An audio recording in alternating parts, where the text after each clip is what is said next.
Copyright Office has said that something generated by AI cannot be copyrighted. And they talked about the monkey selfie case, and there's no human authorship. But I think the thing that we're going to be testing the boundaries of is what constitutes human authorship. Hello, I'm Bruce Berman, the host of Understanding IP Matters, a podcast series that looks at the impact of intellectual property rights on people and business. Season 3 spotlights such topics as artificial intelligence, IP licensing, and TikTok as a learning tool. Enjoy the episode. Digital transformation has enabled innovation and creative expression to soar in dynamic new ways, but it also has created confusion about IP rights. Patents, copyrights, and trademarks today are less certain and more difficult to enforce, especially for independent creators and entrepreneurs. It's enough to turn a nation built on IP rights against them. To explore how to better inform audiences about IP and its impact, we have with us today an innovative legal expert, an educator, and a researcher. She makes abundant use of short-term video to reach many thousands of underinformed creators, entrepreneurs, and students. Casey Fiesler is an associate professor in the Department of Information Science at the University of Colorado Boulder. Fiesler, who holds a degree from Vanderbilt University in law, researches social computing, technology ethics, and intellectual property, among other topics. Under the handle Professor Casey, she has generated more than 100,000 TikTok followers and 3 million likes. Her more than 1,000 videos resonate with a wide variety of audiences. Welcome. Thank you for having me. Yeah, well, it's good to have you here. You're calling from Boulder, are you not? Is that where you're based? I am. I live just outside of Boulder, and I'm at my house right now. You're a master of a kind of energetic short form video on TikTok that is increasingly popular. It cuts to the chase. You convey in about 60 seconds creatively what it takes most lawyers and educators hours or sometimes years to accomplish. What attracted you to TikTok as a platform? Well, that's very kind. I actually started making video content on YouTube, and I was mostly giving advice to graduate students. So I did make one very long, 30 to 40-minute video about fair use. And I got started on TikTok because I wanted something that was similar, but didn't quite take so much time. YouTube is just it's very, very time intensive to make a long form video essay. Whereas you can say something on TikTok in 60 seconds. And so, especially if it's not something that takes a lot of research or preparation, you can reach a lot of people with not a huge amount of effort. The other thing about TikTok is that the way the recommendation algorithm works, it's very easy to reach new people in ways that it's not on other social media platforms. Who are your audiences? Do you have an idea of who they are? I think it's a lot of different kinds of people. I do think that there are slightly different audiences on different social media platforms. So, for example, over the past 9 months or so, I've started posting a lot of my content to Instagram, and it seems to be a completely different audience. Both, a lot of lay people who don't know a lot about the topics I'm talking about, whether that's AI ethics or IP. I don't think it's a lot of really young people. I suspect that most of my audience are millennials, just based on the interactions that I've had with folks. And in general, people who are pretty receptive to the kinds of things that I'm talking about. Unless I talk about women in tech, in which case there's a lot of not receptive people. But that's a different topic. Casey, you have literally hundreds of videos running. I think you said there may be as many as 1,000 that you've made from the beginning over 3 years, and probably getting close to 100 IP-related videos. Everything from Mickey Mouse and how Mickey Mouse ruined copyright to AI ethics to Elon Musk's content policy. How do you choose topics? Oh, that's a really good question. So sometimes it's what people are talking about right now, right? Definitely things that are newsworthy or things that are in sort of the public interest right now. So, for example, After the Barbie movie came out, I made several videos about Mattel and Barbie related IP cases.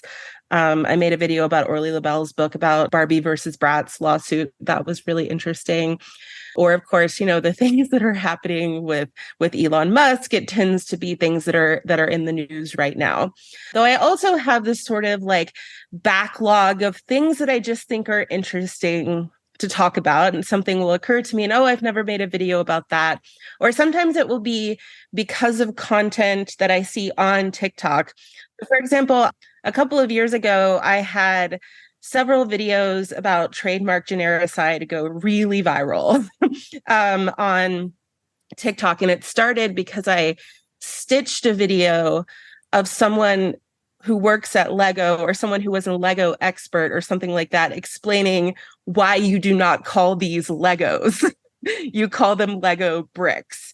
And so I made a video explaining what genericide is. And then I made a video about brands that are no longer trademarked. And then I made a video about brands that you think aren't trademarked, but do. And people found that very interesting. I mean, I think there are so many funny little IP things that are just interesting things to tell people about. And genericide is one of those. What is genericide? I think I know what it is, but why don't you tell us? So genericide is when a brand loses their trademark because it no longer serves the purpose of identifying that brand. So like Xerox or Kleenex. Xerox hasn't lost their brand yet, but some example like Zipper, aspirin, escalator, I think is another, linoleum. But there are a lot of things that are getting quite close to that. And so Xerox is an example. Xerox actually put out a bunch of magazine ads years ago, like imploring people to please not use Xerox as a verb. And also Velcro put out that everyone should watch it. It's called Don't Say Velcro, where they have lawyers singing about how it's so important that you not call things that aren't Velcro. Well, what about Google? I mean, everything's Googled these days. Anything, any search? Yeah, Google has come up in this context before. They obviously they haven't lost their trademark. Other things that have come up are Photoshop. Uber also occasionally comes up in this context, but the CEO of Uber was like, I'm not worried about it. And I think it's kind of cool that we're so These are good problems to have, actually. Until you actually lose it. Right. Then it's a real problem. True. We actually use one of your videos, the one in which you on ipbasics.org. That's our kind of information portal. We don't try to solve all the information issues with regard to IP, and we lead people to other sites at WIPO, USPTO, et cetera. Mm-hmm. But it's sort of if you know nothing about IP and you want to learn something very quickly and hopefully credibly, you start here. And we have in the video page, you're, I think, the first video we put up. So that's the one that you do with the iPhone. And you put up your hand and you said, this is what an iPhone is. And this is, what's proprietary with regard to the iPhone. I thought it did a remarkably good job, quickly, simply, interestingly, of how it works. I'm a kind of a student of how to communicate about IP. That's sort of my bailiwick. And I don't recall seeing it more effectively done. Oh, thank you. So that video was actually part of a series I've been doing a couple of years ago. I was like, I'm going to teach my entire tech ethics and policy class 60 to 90 seconds at a time. So I made this syllabus with a bunch of readings on it. And then I started making videos on every topic. Like I started with like moral philosophy, and eventually made my way to IP. So this was the start of the IP series there, which was just trying to quickly, simply explain the difference between copyright, trademark, and patent. So that's what that video was about. And I always think it's good to find an example that people can kind of grasp onto. And in fact, later in that series, I did a video about different types of patents where I also used the iPhone as an example to explain utility design patents, and then said at the end that as far as I know, Apple does not have any planned patents. TikTok, which is your primary platform currently, it's the most downloaded app, 1 billion users and 672 million downloads in 22.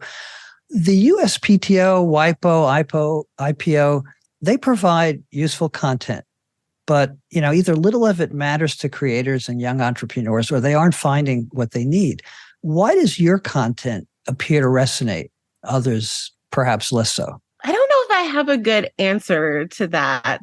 I mean, I do think there's a difference between educational content that is like, I'm just trying to tell someone something interesting and teach you something quickly, as opposed to it feeling like, someone is preaching at you, or that it, feels like you're in a classroom. Lecturing. Yeah, I've seen how many definitions of patents and copyrights, and they vary slightly. They're always somewhat technical because lawyers are afraid to leave things out.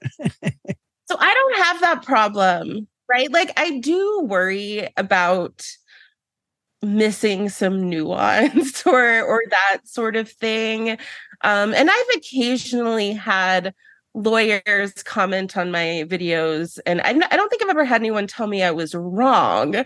I think people understand that when you're explaining something in 60 seconds, you're not going to be able to have a ton of nuance. And so I also try to be careful to say that this is a simplified explanation or point people to more information.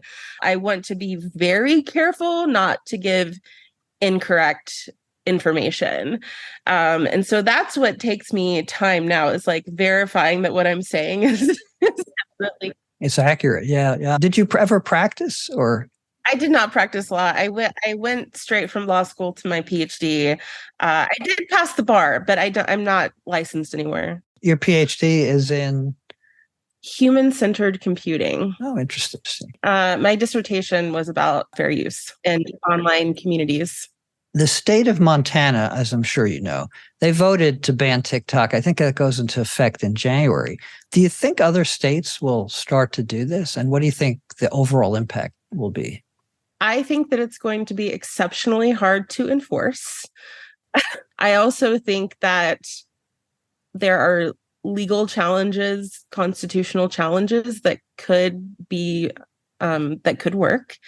My personal thought on all of this that's happening with TikTok, and I watched the entire congressional hearing in March or whenever that happened. I found it very frustrating to watch. And I'm not a defender of big tech companies. And I'm not even necessarily a defender. Like, TikTok has a ton of flaws. Like, I've made a lot of content on TikTok about the problems with TikTok, things like content moderation and misinformation and these kinds of things. But all of these things and those kinds of things were brought up at the hearing, especially stuff around content moderation. But none of that is specific to TikTok. So about half of that hearing, and this is the federal government, was like, basically, if you went by what they were talking about, we should ban all social media.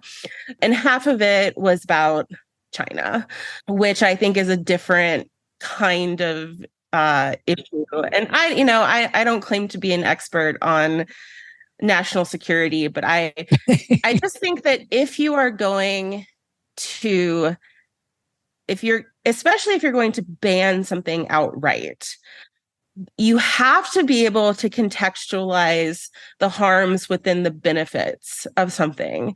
And the problem is that I have yet to hear a policymaker talk about TikTok in a way that suggests they understand the good things about it. Instagram, Facebook, and YouTube have all pretty quickly, in the last 6 months to a year, I would say, have short form video, not unlike TikTok.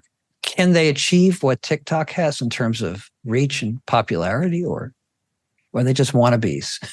I think that of all of those, so Instagram Reels has been doing fairly well.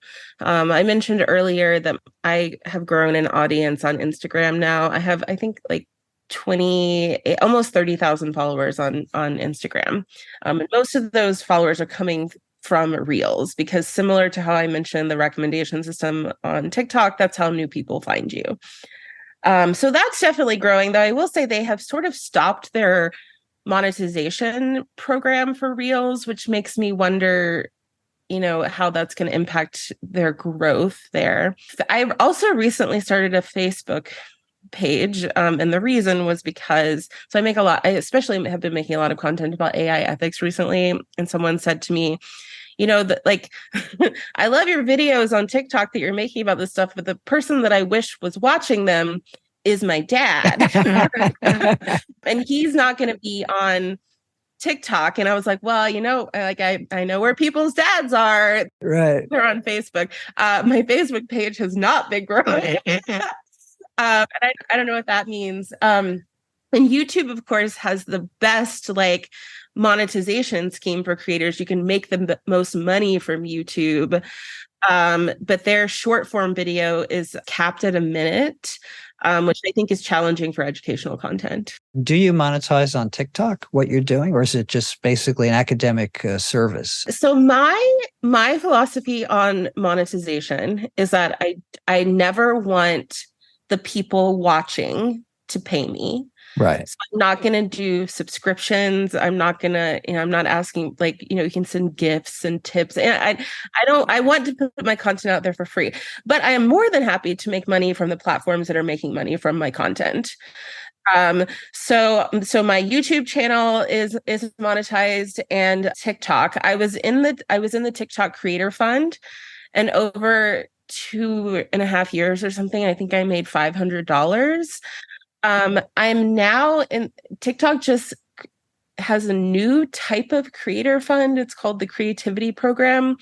It's meant to incentivize longer videos that are also better. And the way they do this is that your videos only count as views to be monetized if they're over a minute and if someone watches them for at least 5 seconds. But it pays much more. So I think I got into that program in March, and I've made $600 or $700 since March. Interesting. So not quitting my day job. but it's good to have someone who knows better with a legal background kind of monitoring these sort of things or experiencing them. I think that will change. I do. I really do over time. But as people get smarter, and you kind of play a role in that, in helping people, there's a generation, I think you'll agree, of content creators who want to be in business, who want to do this for a living. And if they can't do it intelligently and remuneratively, they can't. You can't make $500 a year and say, I'm in business. Yeah, most people who are actually making money from TikTok are making money from sponsorships. They're not making money from TikTok themselves. They're getting external advertising. And I get probably one email a week from someone asking if I will do an ad on TikTok, and I have never done this before. I guess if someone ever asked me that was something I actually liked and wanted to advertise, but these days it's mostly AI startups. On this topic of creators and money and IP, it's interesting to think about content creation in terms of both what are ways in which you are legally permitted to use IP, like fair use. So I've done a bunch of research on that, but also how can you as a content creator protect your IP? So recently, one of my mutuals on TikTok, who's huge, I think she has 1 million, 2 million followers or something. Someone made a Facebook page pretending to be her with her content on it. So they were posting her videos from because she doesn't have a Facebook page. So they're posting her videos on a Facebook page. There was nothing to indicate that it wasn't her. And I think it had 70,000 followers or something. So they could have been making money from it. She asked them to take it down and they said no. And so she started trying to get Facebook to take it down, saying that it was impersonating her. The problem is under Facebook's content guidelines, it's very difficult to prove, to show that someone's impersonating you and that it's not a fan page. And so I told her to do a DMCA takedown. Immediately gone. They took it down in I think a few hours after she had been trying, really trying to get them to take it down, saying that it was impersonating. The platforms care about copyright way more than they care about privacy or harassment. That's really interesting, huh? So AI has been a game changer. It's really in its infancy. You've written about it. We're all copyright holders, as you know, but a lot of people don't realize that, even bright people. What do people need to know about AI? What do businesses need to know? What do people need to know? I mean, in terms of just AI in general, and especially like generative AI, ChatGPT and that kind of thing. I think from a what is this and what can it do and what are the ethical implications? Like, probably the most important thing for people to know from that perspective is like, this is not magic. I sometimes say that ChatGPT is closer to being, fancy autocomplete than it is to being a search engine. And that's the reason that it can get things wrong. It's really important to know why it can get things wrong, but there's also all of these ethical implications around like where the data comes from and that it was collected without consent and that sort of thing. And I think that is one of the big ethical issues with generative AI, is the provenance of this data. The source. Exactly. I mean, I do think that people are confusing legal issues and ethical issues here. I think there's a reasonable chance that what OpenAI is doing is fair use. I'm not like 100% confident on that. There are a lot of content providers that would not agree with that. Sure. I think of all the cases, probably the Getty Images one. I think that one's actually the most straightforward. Like, there's a lot of evidence there, and also they could have licensed it. I feel like fair use there can be such randomness in judicial decisions around it just because it's so case by case and subjective. And I don't think there's going to be a case that establishes firmly for every situation, is data collection for generative AI fair use. I think it's always going to be kind of case by case. But I think the ethical issues are trickier than that. I mean, here's an interesting component of that, actually. So fan fiction writers rely on fair use. This is what my dissertation was about. Like, and I will tell you all day long, non-commercial fan fiction is absolutely fair use, like, no question. So they sort of rely on fair use, but a lot of fan fiction writers have come, and there's been news articles about this, have come out very strongly against AI, and especially like their fan fiction being used to train AI. And part of the reason for that is because there are very strong social norms in this community around attribution and against plagiarism, and also against like commercial use of fan fiction. And so suddenly you have like their content is being used without consent, without attribution, and someone else is making money from it. And it's just like this perfect storm of people being very upset about this.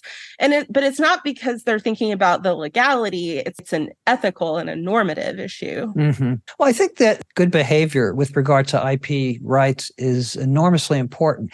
It's never been very clearly established. I mean, legally is one issue, as you had mentioned, but what's good IP behavior on the part of, say, a tech company, a big tech company? The notion of efficient infringement, which I'm sure you're familiar with, that's good for shareholders. It's not good for innovation, and it may not be very ethical, probably legal. Others would maybe argue it isn't even legal to adopt that position.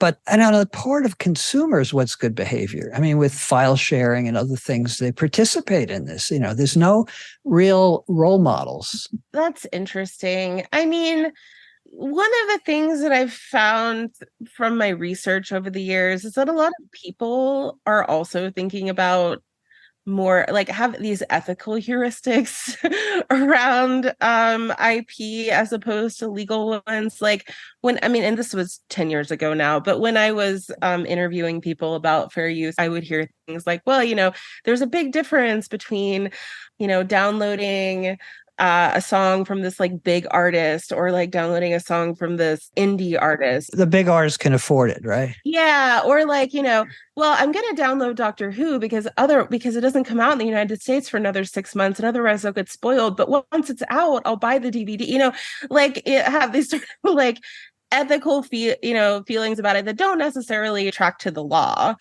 And also people don't always have like consistent kind of heuristics for thinking about these kinds of things. Fair use for me, but not for thee, sort of. Well, I think IP is just it's so prevalent, innovation and content now. I'm also personally, I'm interested in helping content creators and small entrepreneurs who would not normally be associated with IP. Food truck operators, tattoo artists, fashion designers, any number of folks who may not be aware of what a trademark is or if they should even have one.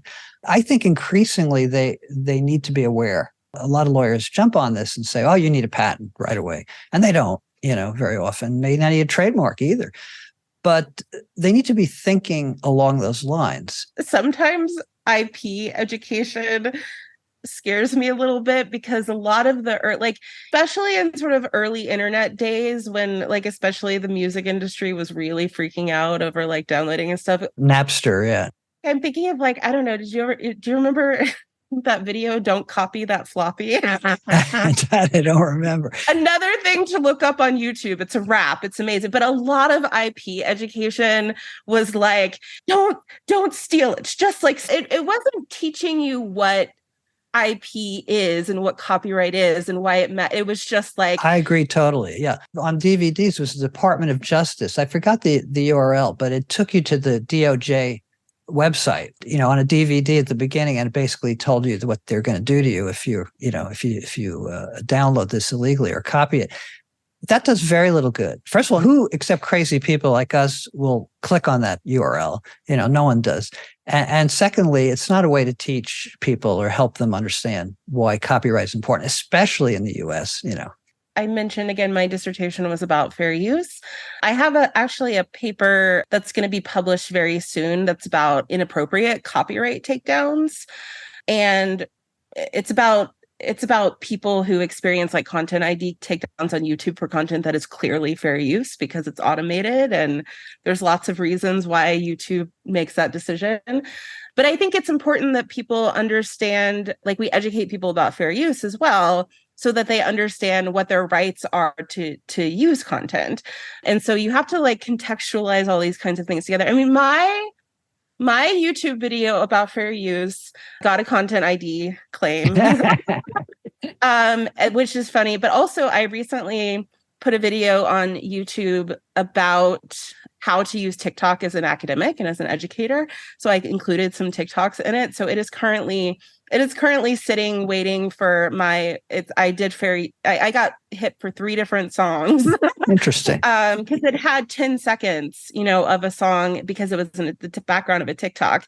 That's not fair use. It 100% is fair use, but I got these content ID claims. If I wasn't someone who is very confident, I would be like, oh my gosh, I don't want to get in trouble. And I would take the video down. So that's what this paper is about, is all these, it's chilling effects. They just do it routinely. Right. Mm-hmm.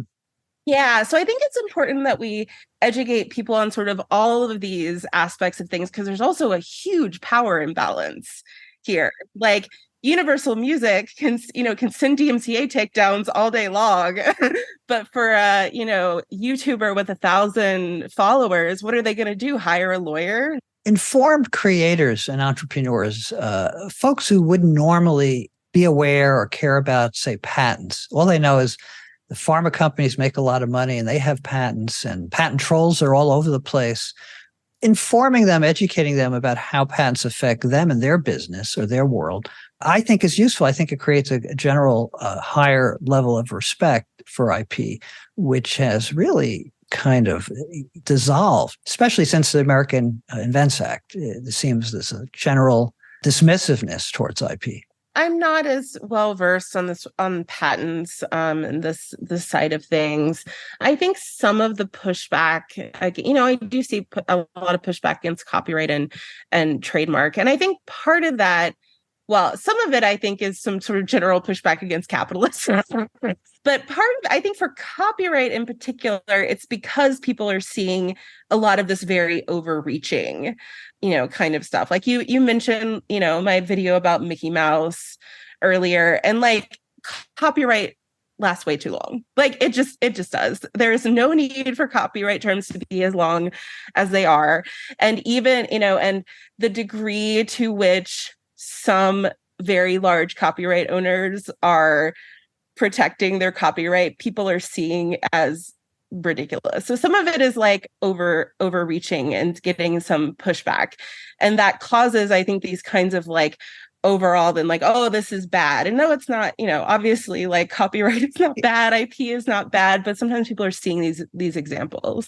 There's a novelist, Mark Halperin, who wrote a book. I wrote a review of it for IP Watchdog.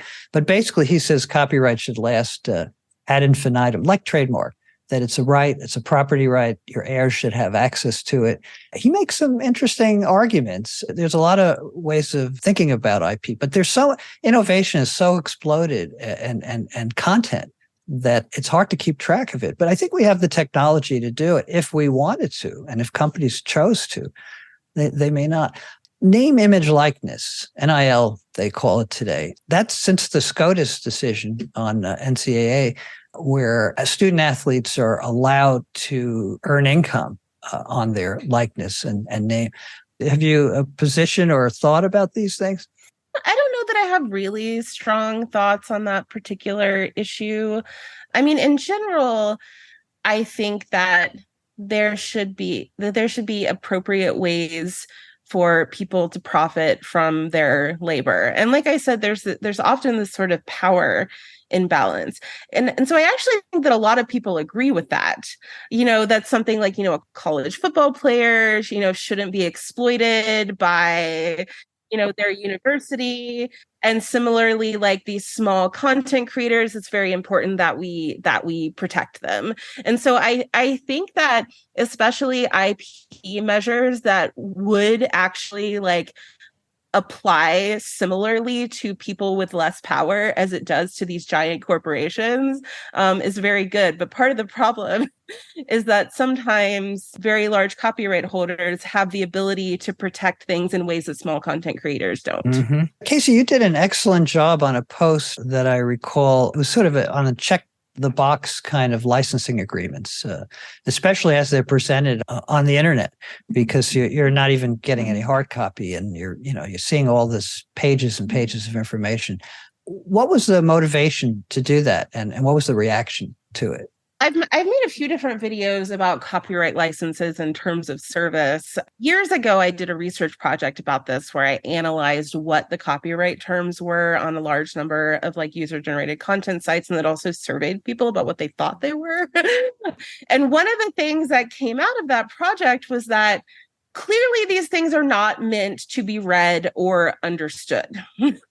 But people have and I see this in TikToks all the time, like people either talking about terms of service, people commenting on my videos or whatever. They think that Instagram owns your photos, for example. Like this kind of thing is a very common misconception. And so I think it's important that people understand like what rights they are giving up. But they tend to be very, like I was just talking to a journalist the other day who's writing a story about rights that you give up to companies that now they're able to use your work in AI. And one of the points that I was making was like, these licensing terms are so broad and vague that they could mean all kinds of things, including using your work in AI training data. Now, when they wrote this terms of service 5 years ago and said, we can use your content to improve our services, did they think they meant AI training data? Probably not. But it can absolutely mean that. So I do think it's a good thing for people to understand what rights they're giving up. There's good aspects or opportunities associated with open source, and then there are still opportunities with proprietary IP rights. Have you addressed this at all or thought about open source? When I was in grad school, I interned with Creative Commons. I'm a big fan of Creative Commons. I think that's a really nice model. I wish more people would use it, and I wish that more people could use it. Because the hoops that someone like Cory Doctorow had to jump through to like get whatever first publisher he got to let him publish a Commons license. I imagine that was quite a feat. The idea behind Creative Commons is that not everyone wants to reserve all of their rights. What if instead of all rights reserved, you wanted some rights reserved? So, like any of my content that I put online, like my YouTube videos are tagged like this, my blog posts, it's all under Creative Commons license. You can use it however you want. Like my TikTok that you have on, you could like copy it and do whatever you want with it. That's fine with me as long as you attribute it to me. That's how Creative Commons licenses. So technically, I guess my TikToks aren't under a particular Creative Commons license because TikTok doesn't give you a way to do that. But the default Creative Commons license is just attribution, but you can add to it non-commercial or no derivatives. And this is just, it's a way for people who want their work to be shared more, but you don't have to do that. So I think it's good to have those kinds of options. But similar to open source software, you can choose to make, to put work under some kind of license that allows other people to use it to put more things out. The future. What are we looking at with regard to rights, people's awareness of rights, and infringement? So the two things that I think about a lot that I think are going to be changing with respect to this kind of stuff have both come up. One has to do with more people becoming content creators where copyright is more important to them in ways that, it wouldn't have necessarily been before. I mean, when I first started researching this stuff in like the mid 2000s, I kept writing this thing in papers that was like, when the Copyright Act was written in the 1970s, copyright was not something that mattered to anyone but lawyers and, professional artists. But now it matters to everyone because we're all sharing content constantly.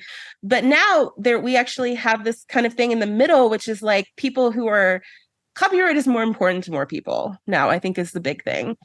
And then the other thing is artificial intelligence. I mean, it's not even just like the training data, it's also copyright of things generated by AI. And I think that's going to be huge. I think I probably have talked about this before, but the question is like, so the Copyright Office has said that, something generated by AI cannot be copyrighted. And they talked about, the monkey selfie case, and there's no human authorship.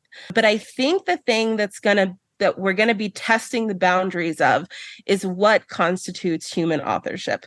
Because if you go into Midjourney, which is an AI art generator, and type in like girl in a red dress, no, there was no human authorship with what comes out of that. Like, you didn't do anything. But I have seen people in Midjourney write like a 5-paragraph essay of exactly what they want this to be, and then tweak it 100 times until they get the output to be exactly what they imagine. And I would argue that does become some kind of human authorship. And so, I mean, the ethical boundaries of that, given where the data comes from and all that, but legally, I think we're going to be testing the boundaries. Very interesting. Well, thank you, Casey. This was wonderful. I really appreciate your taking the time to do this. And it's Professor Casey on TikTok if people want to find you there. And on Instagram, what's your handle? Also Professor Casey on Instagram. And that's also how you could find me on Facebook and become one of my 100 followers there. Great. Well, you're doing remarkable work, really. So thank you. We'll have you back again soon. Thanks. Understanding IP Matters is brought to you by the Center for IP Understanding, an independent nonprofit. Follow CIPU on LinkedIn at the Center for Intellectual Property. Content conveyed is for informational purposes only and does not represent the views of CIPU or its affiliates. This episode was produced by Jack Shields for Wild Creek Studios.